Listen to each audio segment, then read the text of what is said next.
you do? This is my message for the new year. And the new year we always resolve to do better than before and to correct our whatever mistakes or qualities or characteristics we would like to reject to improve ourselves for the future. And we resolve to do this so that everybody makes New Year's resolutions. Most people don't keep any of these resolutions. One of the typical resolutions is how I'm going to lose weight. And you should be sure if you meet the guy a year later, he'll be just as fat. And there's everybody tells you, I'll stop screaming at my wife. A year later, but as soon as you open the door, he's still screaming. People have all kinds of resolutions that they say, oh, I will not chase girls anymore. I'm going to be a faithful husband from now on. They're lying bastards. People don't really ever notice their resolutions or remember them 10 minutes after they gave them to you. However, there are certain things, whether they're resolutions or not, there are certain things we could observe. And we could observe them because they don't take the kind of effort and the kind of sacrifice that subconsciously people feel that they're giving something up. You're not giving up anything if you resolve to thank God for this country, are you? To appreciate this country, to appreciate the phenomenal progress we made in this country, to overcome those phony cliches that things are always getting worse in America. The fact of the matter is things are getting better and better every year with all the difficulties we're having. With all the difficulties, things are getting better all the time, every year in this country. The worst conditions that we have now are still better than the best conditions of 50 years ago. Let's be honest about it. There's a new brotherhood in this country that never existed before. There's a new respect for differences so that people achieve a level of friendship and love and brotherhood and respect for all kinds of differences and uniqueness that every individual might have.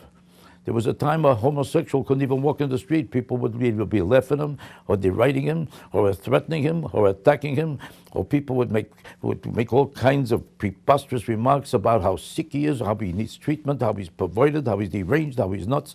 Now when you see a homosexual, you have a lot of respect for him. You say, oh, yes it is.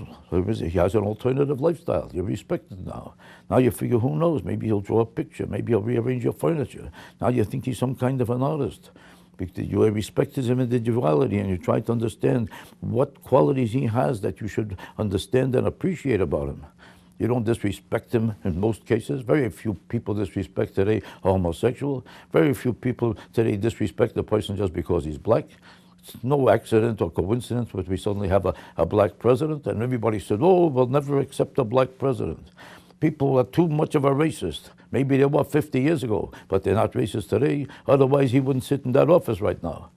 And whoever says that there's still racism is a sick person. Of course there's racism. Of course there's the problems in certain people's heads. But they're a tinier and tinier minority every year. And now it's getting closer and closer to the time that people of every kind, every sex and every religion is respected and appreciated in this country. We just had a lady like Clinton almost became president.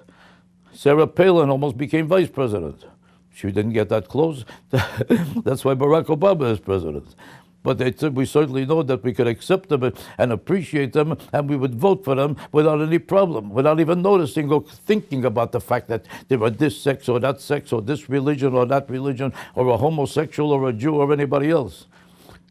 People expect each other in a way that they never did before, because this is a greater democracy than ever before. And thank God for the progress we made in this country. And we should resolve once and for all to stop saying every time a conversation comes up about what's wrong with America. Think about what's right in America. Everything is right. Very few things are wrong with this country. And it's getting better every day. And thank God on the new year that we could appreciate and say, thank God for the United States of America.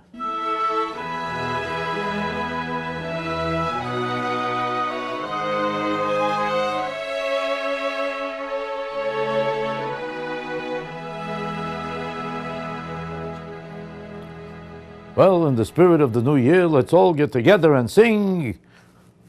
Should old acquaintance be forgot and never brought to mind?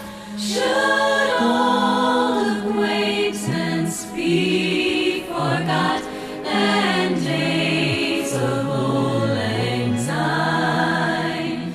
For old lang syne.